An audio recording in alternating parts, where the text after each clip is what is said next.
අද අපි රසම රස චිකන් කරි එකක් හදන විදිහ බලමු.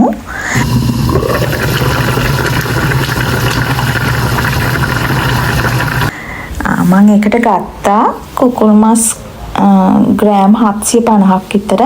හොඳට හොදගෙන තියෙන්නේ මේ කෑලි. හොදලා අපි වතුර බේරෙන් නම් මම මෙහෙම මේකේ දාලා තිබ්බ ටිකක් වෙලා. අපි බලමු මේකට මොනවද ඕන වෙන්නේ කියලා.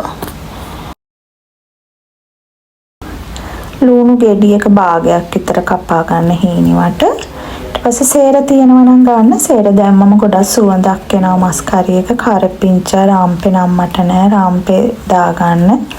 අමු ඉඟුරු කෑල්ලක් ඕනේ. සුදු ලුණු ගෙඩි 4-5ක් ඕනේ. මේකේ තියෙනවා සියඹලයට දිය කරලා මම ඒකෙන් ඒ වතුර ටික ගන්න ඕනේ. සියඹල නැත්තම් උගල ගොරක කෑල්ලක් ගන්න. මෙතන තියෙනවා කුරුඳුයි කරඳ මුංගු කරාබුනේ ටික කීපයක් තියෙනවා. ලුණු කහ මිරිස් 3-5 ඕන වෙනවා. වතුර කෝප්පයක් ඕනේ. මම කිරි දාන්න. ඔයගොල්ලන්ට කැමති නම් මිටි කිරි ගන්න. මම කිරි දාන්න නැතුව තමයි කරි එක හදන්නේ.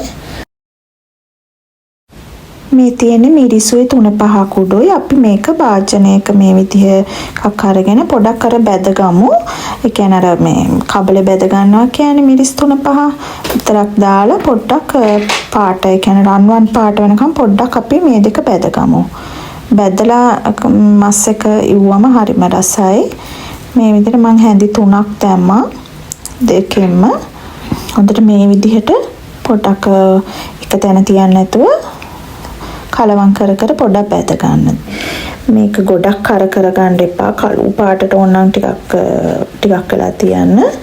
නමුත් මම එච්චර ගොඩාක් කළු වෙන්නේ. මෙන්න මේ ගානට වෙද්දි ටිප් ඔෆ් කරලා ඔයගොල්ලෝ මේ ඒක මස් එකට දාගන්න.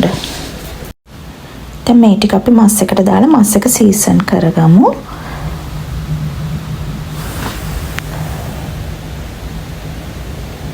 ඒකට අපි ලුණු දාගන්න.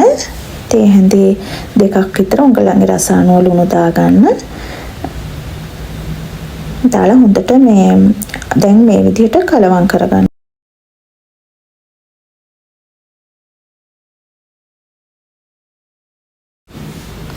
මෙන්න මේ විදිහට හොඳට දැන් පේනවා නේද අනාගත්තා. අපි යන්නේ මේ විදිහට පැය කාලයක් විතර පොඩ්ඩක් තියන්න.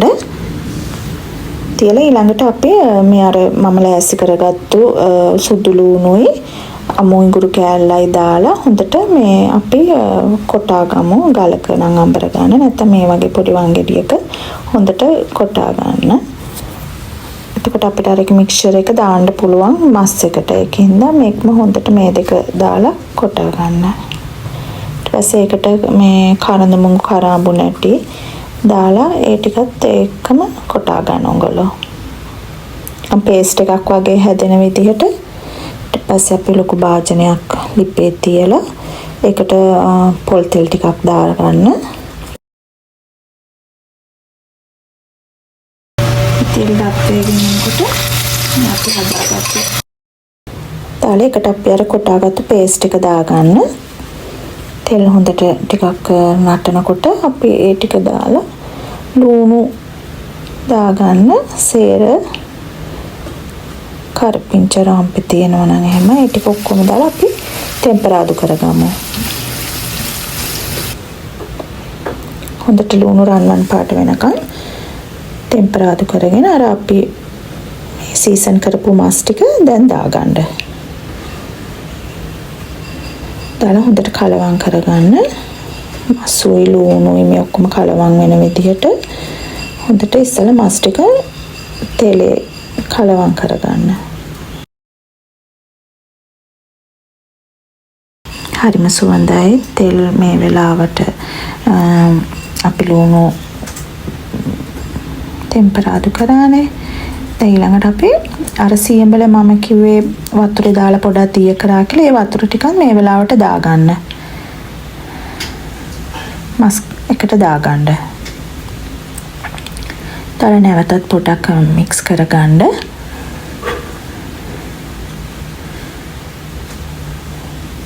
මිස් කරලා අපේ දැන් තව දාන්න තිබ්බා අමු මිරිස් කෑලි ටිකක් දාගන්න.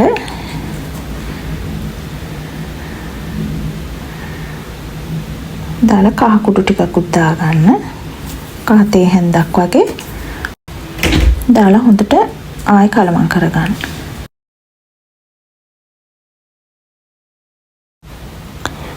අපි මස් වලට වතුර දාගන්න කලින් පොඩ්ඩක් වහලා තඹ ගමු. මේ තෙලෙනුයේ මස් වල තියෙන වතුරෙන්ම විනාඩි 2-3ක් මේ විදිහට තියන්න. දැන් අපි මස් එකට වතුර දාගමු. අර සීසන් කරේ මස් ටික ඒ භාජනයට පොඩක් අර ඒකේ තියෙන මේ 3-5 මිරිස් ඒ ටිකත් එකතු වෙන විදිහට මේ විදිහට ඒක වතුර ටික දාගන්න මස් එක තඹ ගන්න ඕනේ හොඳට. වතුර ටික දාලා හොඳට කලවම් කරගන්න මස්. දාලා අපි විනාඩි 20ක් පැය භාගයක් විතර මස් එක උයාගමු. පැය කාලෙකින් විතර ඇරලා බලමු. ඊළඟට මස් එක හොඳට උතුරගෙන යනවා. මේ වෙලාවට උඹලන්ට ලුණු ප්‍රමාණ බලන්න, මිරිස් රස ඇතිද කියලා බලන්න. කවලා ලුණු මදි නම්